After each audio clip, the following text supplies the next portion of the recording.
বন্ধুরা নমস্কার। আবার একটি নতুন পর্বে আপনাদের সাথে সামনাসামনি হয়েছি। বন্ধুরা, বাংলার সীমান্ত কেন এখনও অসুরক্ষিত? বর্ডার ফেন্সিং না হলে পশ্চিমবঙ্গের ভবিষ্যৎ বিপদে। আজ এই টপিকটাকে নিয়ে আজকের এই পর্ব শুরু হবে। বন্ধুরা, আপনারা কাল থেকে খবরে শুনতে পাচ্ছেন যে নেক্সট 45 ডেজের মধ্যে জমি অধিগ্রহণ করে বর্ডার সিকিউরিটি ফোর্সকে বাংলার যে বর্ডার পশ্চিমবঙ্গের সেটা কাঁটাতারের বেড়া দেওয়া বা সুরক্ষিত করার জন্য গভর্নমেন্ট কিন্তু অর্ডার পাস করে দিয়েছেন নবনির্বাচিত বিজেপি সরকার। তো এখন কথা হচ্ছে, পশ্চিমবঙ্গ আমাদের রাজ্য ভারতের এমন একটি রাজ্য যার সঙ্গে বাংলাদেশের সীমান্ত সবচেয়ে বেশি, আর এই সীমান্তই আজ বাংলার সবচেয়ে বড় নিরাপত্তার চ্যালেঞ্জ হয়ে দাঁড়িয়েছে। জলপাইগুড়ি, কোচবিহার, মালদা, মুর্শিদাবাদ, উত্তর 24 পরগনা এমন বহু এলাকায় আজও সীমান্ত পুরোপুরি সুরক্ষিত নয়।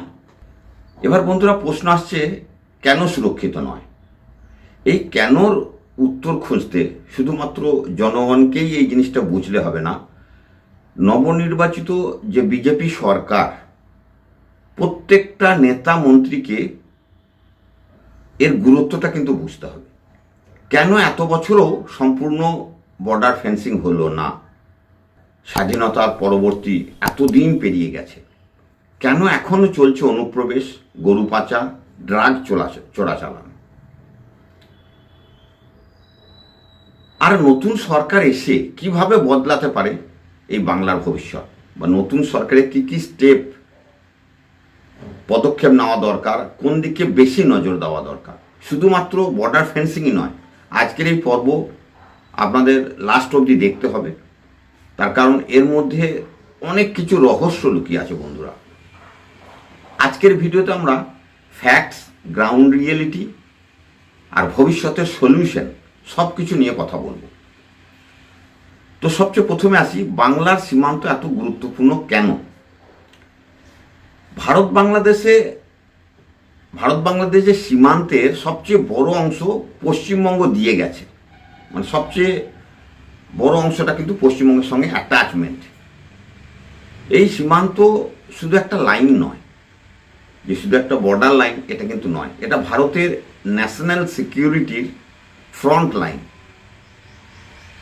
ন্যাশনাল সিকিউরিটির পক্ষে এটা ফ্রন্ট লাইন। তো বিশেষ করে উত্তরবঙ্গের শিলিগুড়ি করিডোর বা চিকেন স্নেক ভারতের জন্য অত্যন্ত গুরুত্বপূর্ণ, যেটা চিকেন স্নেকের টপিক প্রতিনিয়ত আপনাদের কানে বাজে। কারণ এই ছোট্ট করিডোর ভারতের উত্তর পূর্ব রাজ্যগুলোকে মূল ভারতের সঙ্গে যুক্ত করে আছে। যদি এই অঞ্চল নিরাপদ না থাকে তাহলে পুরো উত্তর পূর্ব ভারতের নিরাপত্তা ঝুঁকিতে পড়তে পারে। তো সব জিনিসের উপর নজর আপনাদেরকে দিতে হবে। বর্তমানে বিএসএফ এই এলাকায় অতিরিক্ত নজরদারি, 12 ফুট ফেন্সিং এবং সার্ভিলেন্স বাড়ানোর কাজ শুরু করেছে বলে বিভিন্ন রিপোর্টে উল্লেখ হয়েছে। তাহলে আসল সমস্যা কোথায়? এখন আসবো আসল সমস্যা কোনগুলো। দেখুন, সবচেয়ে প্রথম হচ্ছে ইনফিল্ট্রেশন বা বেআইনি অনুপ্রবেশ। সীমান্তের বহু জায়গায় এখনো নদী, জঙ্গল, চরের এলাকা রয়েছে যেখানে প্রপার ফেন্সিং নেই। এই সুযোগ নিয়ে বছরের পর বছর ইলিগেল ইনফিল্ট্রেশন হয়েছে বলে অভিযোগ উঠেছে। বেআইনি অনুপ্রবেশকারীরা এই জায়গাগুলোর মদত নিয়েছে যেগুলোতে ফেন্সিং নেই, বা নদী, জঙ্গল, চর এলাকা। তো এটা শুধু রাজনৈতিক ইস্যু নয় বন্ধুরা। এটা যদি আপনারা ভাবেন শুধু একটা রাজনৈতিক ইস্যু, এটা কিন্তু তা একবারেই নয়। এটা ডেমোগ্রাফিক, ইকোনমিক এবং সিকিউরিটি ইস্যু পুরো দেশের পক্ষে। এবার আসছি cattle smuggling and drug network. Malda, Murshidabad, Nadia, Jalpaiguri বহু এলাকায় গরু পাচার ও মাদক চোরাচালান বহুদিন ধরেই কিন্তু বড় সমস্যা। বিএসএফ একাধিকবার চোরাচালান রুখেছে এবং সংঘর্ষের ঘটনাও ঘটেছে। একটু ভাবুন, এখন ভাবার সময় এসে গেছে, একটু ভাবুন, যেখানে দেশের সীমান্ত রক্ষা করার জন্য জওয়ানরা প্রতিদিন জীবন বাজি রেখে সেই জায়গা এখনো বেসিক ইনফ্রাস্ট্রাকচার সম্পূর্ণ তৈরি হয়নি, যে জায়গাতে আমাদের ইনফিল্ট্রেশন হচ্ছে বা ড্রাগস চোরাচালান অথবা গরু পাচার যেগুলোতে হচ্ছে, তো বর্ডার ফেন্সিং সম্পূর্ণ না হওয়া, এত বছরেও ফেন্সিং কমপ্লিট হলো না কেন? আবার সেই কেন আসছে যে এত বছরেও কিন্তু এই ফেন্সিংটা কমপ্লিট করা গেল না। তো বাস্তবিক আপনারা এটা বলবেন যে এর পূর্ববর্তী যে সরকার ছিল তাদের সদিচ্ছা ছিল না। অনেক রিপোর্ট বলা হয়েছে ল্যান্ড অ্যাকুইজিশন এবং অ্যাডমিনিস্ট্রেটিভ ক্লিয়ারেন্স এর কারণে বহু জায়গায় ফেন্সিং আটকে ছিল। হতে পারে এটা একটা বাহানা মাত্র। তো সম্প্রতি কলকাতা হাইকোর্ট এবং বিভিন্ন সংবাদ মাধ্যমেও সীমান্ত ফেন্সিংয়ের জন্য জমি হস্তান্তর নিয়ে অনেক প্রশ্ন উঠেছে। আগের সরকারের বিরুদ্ধে কি অভিযোগ উঠেছে, যেটা আমি না বললেও হয়তো অনেকে আপনারা জানেন, তবুও একটু টাচ করি। বিরোধী দল এবং বিভিন্ন নিরাপত্তা বিশ্লেষকের দাবি সীমান্ত এলাকার ফেন্সিং ও ইনফ্রাস্ট্রাকচার তৈরিতে পর্যাপ্ত গতি ছিল না। এটা আমি হয়তো একটা ভালো শব্দ করে বলছি, গতি ছিল না। অ্যাকচুয়াল ব্যাপারটা হচ্ছে সদিচ্ছা ছিল না, ইচ্ছাকৃতভাবে কিন্তু এটা পেন্ডিং ছেড়ে দেওয়া হয়েছিল। অনেক জায়গায় বিএসএফ এর জন্য ল্যান্ড ট্রান্সফার ডিলে হয়েছে বলে অভিযোগ উঠেছে। তবে এখানে একটা কথা খুব পরিষ্কার, একটা বিষয় খুব পরিষ্কারভাবে আপনাদেরকে বুঝতে হবে। এই বিষয়টা কিন্তু শুধু পলিটিক্স নয়, রাজনীতির মধ্যে শুধু এই বিষয়টাকে ফেলে দিলে চলবে না। কারণ বর্ডার সিকিউরিটি মানে দেশের নিরাপত্তা।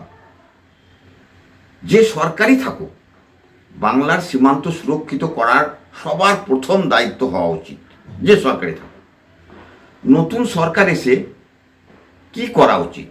এখন আমাদের নবনির্বাচিত বিজেপি গভর্নমেন্ট, এই গভর্নমেন্টকে কি করা উচিত, মানে আপনাদের মতে কি বলে অবশ্যই কমেন্টস বক্সে লিখবেন। তবুও আমার ভিউ যেটা, সেটা আমি আপনাদের কাছে তুলে ধরার চেষ্টা করছি। 100% smart border fencing, smart border fencing 100%, কোথাও 1%ও ছাড়া যাবে না। শুধু কাঁটাতারের বেড়াই নয়, মডার্ন স্মার্ট ফেন্সিং দরকার। যেমন thermal camera, drone surveillance 24 hours, motion sensor, যেগুলো অ্যাডভান্স টেকনোলজিতে যেগুলো দরকার, night vision system, AI monitoring, প্রত্যেকটা জিনিসের ওপর কিন্তু খেয়াল রাখতে হবে। রিভার বর্ডার সিকিউরিটি, বাংলা বহু সীমান্ত নদীর মধ্য দিয়ে গেছে। বাংলার বহু সীমান্ত নদীর মধ্য দিয়ে বাংলাদেশের সঙ্গে অ্যাটাচমেন্ট আছে, যেখানে floating border post, speed boat petrol এবং ওয়াটার র্যাডার দরকার। দেখুন, নদীর সঙ্গে যে অ্যাটাচমেন্ট, সেখানে ফেন্সিংয়ের যদি প্রবলেম মনে হয়, তখন ওখানে বিশেষ নজরদারির জন্য ফ্লোটিং বর্ডার পোস্ট করতে হবে, স্পিড বোটের ব্যবস্থা রাখতে হবে, ওয়াটার র্যাডার দরকার। তো বর্ডার ভিজিলেন্স ডেভেলপমেন্ট কীভাবে করা যাবে? বর্ডার ভিজিলেন্স ডেভেলপমেন্ট, এই জিনিসটাও খেয়াল রাখতে হবে। সীমান্তের গ্রামের মানুষদের উন্নয়ন না হলে স্মাগলিং নেটওয়ার্ক বন্ধ করা কঠিন। তো সীমান্ত এরিয়াতে, বর্ডার এরিয়ায় যে গ্রামগুলো রয়েছে, তাদের কিন্তু সামগ্রিক উন্নয়ন করতে হবে। তাই রাস্তা, হাসপাতাল, স্কুল, চাকরি, ইন্টারনেট, ছোট শিল্প, এই সব কিছুরই উন্নয়ন জরুরি। এবার আসি বিএসএফ ও state police coordination. Central force আর স্টেট ফোর্সের মধ্যে একটা কোঅর্ডিনেশন নিয়ে আসতে হবে। অনেক সময় স্টেট পুলিশ এবং সেন্ট্রাল ফোর্সের মধ্যে কোঅর্ডিনেশন গ্যাপ দেখা যায়। নতুন সরকার এসে একটা joint border security task force তৈরি করা যেতে পারে, যেটা খুব বিশেষভাবে নজর দিতে হবে। Joint border security task force, central force plus state force মিলিয়ে একটা কম্বিনেশন দিতে হবে। নতুন সরকার এসে এই জিনিসটা কিন্তু সবচেয়ে আগে করা দরকার, ফেন্সিংয়ের সঙ্গে সঙ্গে। ইলিগেল নেটওয়ার্কের বিরুদ্ধে জিরো টলারেন্স। অনেক সময় আপনারা শুনে থাকবেন জিরো টলারেন্স নীতি। তো এই ইলিগেল নেটওয়ার্ক যেগুলো আছে তার বিরুদ্ধে কিন্তু জিরো টলারেন্স আনতে হবে। যে রাজনৈতিক দলই হোক না কেন, যদি কেউ ইলিগেল ইনফিল্ট্রেশন বা স্মাগলিং নেটওয়ার্কে সাপোর্ট করে, তাহলে কঠোর অ্যাকশন নিতে হবে, ছাড়লে হবে না। কেন এটা বাংলার ভবিষ্যতের জন্য গুরুত্বপূর্ণ? অনেকে ভাবেন বর্ডার ইস্যু মানেই শুধু পলিটিক্স, কিন্তু না, আগেও বললাম এটা শুধুমাত্র পলিটিক্স নয়। এটা ডাইরেক্টলি ইম্প্যাক্ট করবে কি কি বিষয়ের ওপর? দেখুন, law and order, employment, internal security, investment, tourism, industry, এই প্রত্যেকটা টপিকের ওপর কিন্তু এর প্রভাব পড়বে। কোনো বড় কোম্পানি সেই রাজ্যে ইনভেস্ট করতে চাইবে না যেখানে সিকিউরিটি নিয়ে প্রশ্ন থাকে।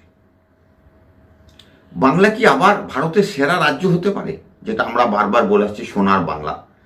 তো এটার মধ্যে কি পসিবিলিটি আপনারা দেখতে পাচ্ছেন? তো এটা নিয়ে দুটো কথা না বললেই নয়। একটা সময় ছিল বাংলায় ছিল ভারতের শিল্প, শিক্ষা এবং সংস্কৃতির কেন্দ্র, সেন্টার পয়েন্ট। আজও বাংলার ট্যালেন্টের কোনো অভাব নেই, বাংলায় কিন্তু কোনো ট্যালেন্টের অভাব নেই। কিন্তু যদি স্ট্রং গভর্নেন্স, সিকিউর বর্ডার এবং ইন্ডাস্ট্রিয়াল পলিসি একসঙ্গে আসে, তাহলে আগামী 10 বছরের পশ্চিমবঙ্গ আবার ভারতের অন্যতম শক্তিশালী রাজ্য হয়ে উঠতে পারে। এই জিনিসগুলো কিন্তু আপনাদেরকে খেয়াল রাখতে হবে। কি কি? স্ট্রং গভর্নেন্স, সিকিউর বর্ডার এবং ইন্ডাস্ট্রিয়াল পলিসি। আমি এখানে 10 বছরের কথা বলছি, এখানে কিন্তু 5 বছরও করা সম্ভব। এবার রাজনীতি পরে, রাজনীতি কিন্তু সবার উপরে নয়, রাজনীতি পরে। সবার আগে দেশ, সবার আগে বাংলা, এটাকে কিন্তু আপনাদেরকে একদম মাথার মধ্যে গেঁথে নিতে হবে। আমরা চাই এমন একটা পশ্চিমবঙ্গ যেখানে সীমান্ত নিরাপদ হবে, যেখানে যুবকদের চাকরি থাকবে, যেখানে শিল্প আসবে, যেখানে সাধারণ মানুষ নিরাপদে বাঁচবে। আর এই পরিবর্তন কিন্তু সম্ভব যদি সরকার, প্রশাসন এবং সাধারণ মানুষ একসঙ্গে কাজ করে। তাহলে আপনার কি মনে হয়, বাংলার সীমান্ত নিরাপত্তা নিয়ে আরও কঠোর পদক্ষেপ দরকার কিনা সেটা কিন্তু কমেন্টসে জানাবেন। আমি অলমোস্ট টপিক এর মধ্যে কভার করলাম যে বাংলার বর্ডার শুধুমাত্র ফেন্সিংই নয়, আর এটা শুধু ইনফিল্ট্রেশনের উপর ভাবলে চলবে না। আপনাদের মতামত কিন্তু কমেন্টস বক্সে অবশ্যই লিখে জানান। ভিডিওটি যারা লাস্ট অবধি দেখলেন অবশ্যই লাইক, শেয়ার এবং সাবস্ক্রাইব করুন আমার চ্যানেল সোনার বাংলা ভিশনকে। কারণ আমরা কথা বলছি বাংলার নতুন ভবিষ্যৎ নিয়ে। তো আজকের এই ছোট এপিসোড এখানেই শেষ করছি। জয় হিন্দ, বন্দে মাতরম। ফের খুব তাড়াতাড়ি নেক্সট একটা টপিকের ওপর নেক্সট পর্ব আপনাদের সামনে তুলে ধরব। জয় হিন্দ।